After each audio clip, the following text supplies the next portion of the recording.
આ તરફ અમરેલી શહેરમાં ફરી એકવાર અશાંત ધારાનો મુદ્દો ગુંજી ઉઠ્યો છે। શહેરના ભટારવાડી, ગજેરાપરા અને શક્તિપરાના રહીશોનો આરોપ કંઈક એવો છે કે અહીં નિયમોનું ઉલ્લંઘન થઈ રહ્યું છે। સ્થાનિકો અને વીએચપી આ મુદ્દે આક્રમક બની રહ્યા છે। રજિસ્ટ્રારની કબૂલાત છે કે રોજના 2 થી 3 દસ્તાવેજ થઈ રહ્યા છે, પણ અધિકારીઓનું કહેવું કંઈક એવું છે કે અત્યાર સુધીમાં જે પણ મંજૂરી અપાઈ છે તે નિયમોને આધીન આપવામાં આવી છે। પ્રાંત અધિકારી પણ કાગળ તપાસ્યા બાદ મંજૂરી અપાઈ રહી હોવાનું રટણ રટી રહ્યા છે અને આમ હાલ વિસ્તારમાં અશાંત ધારાનો મુદ્દો ફરી એકવાર ગરમાયો છે। જાણ છે કે અશાંત ધારો લાગુ પડ્યો હોય તે વિસ્તારમાં કોઈ પણ મકાનનો સોદો થાય તો વેચવાનો હોય તો એ રહીશ વિસ્તારમાં જે આજુબાજુના મકાનમાં કે એમને પૂછવામાં આવે, પણ અમારી પાછળનું મકાન એની પાછળનું મકાન 2 મકાનના સોદા થયા અને અમને કોઈ પણ જાણ નથી થઈ।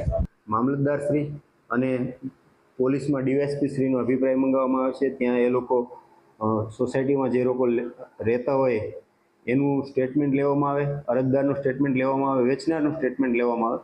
વેચનારને કોઈ ધાક ધમકી આપી પડાવી લેવાનો પ્રયત્ન ના થયો અને પૂરો અવેજ મળે એ પણ એમાં ચકાસવામાં આવે અને બંને કચેરીનો જ્યારે અભિપ્રાય પોઝિટિવ આવે ત્યારબાદ અમારા તરફથી ફક્ત અશાંત ધારા વિસ્તારમાં એને આગળની કાર્યવાહી કરવા માટેની મંજૂરી આપવામાં આવે છે અને 1/1/2025થી અત્યાર સુધીમાં 120 જેવી મંજૂરીઓ અત્રેથી આપવામાં આવી। ભટારવાડી, સરદારનગર અને ગજેરાપરા વિસ્તારના સ્થાનિકોની રજૂઆતને આધારે અશાંત ધારાઓ બાબતની જે 2022માં અહીંયા લાગુ છે આ વિસ્તારમાં, એ બાબતમાં લાગુ હોવા છતાં મકાનની લે-વેચ થાય છે। એમાં લેખોની પરમિશન નાયબ કલેક્ટર શ્રી તરફથી આપવામાં આવે છે, એટલે કે પ્રાંત અધિકારી તરફથી આપવામાં આવે છે અને આવી પરમિશન મેળવ્યા બાદ જ આવા અશાંત વિસ્તારના લેખોની નોંધણી કરવામાં આવે।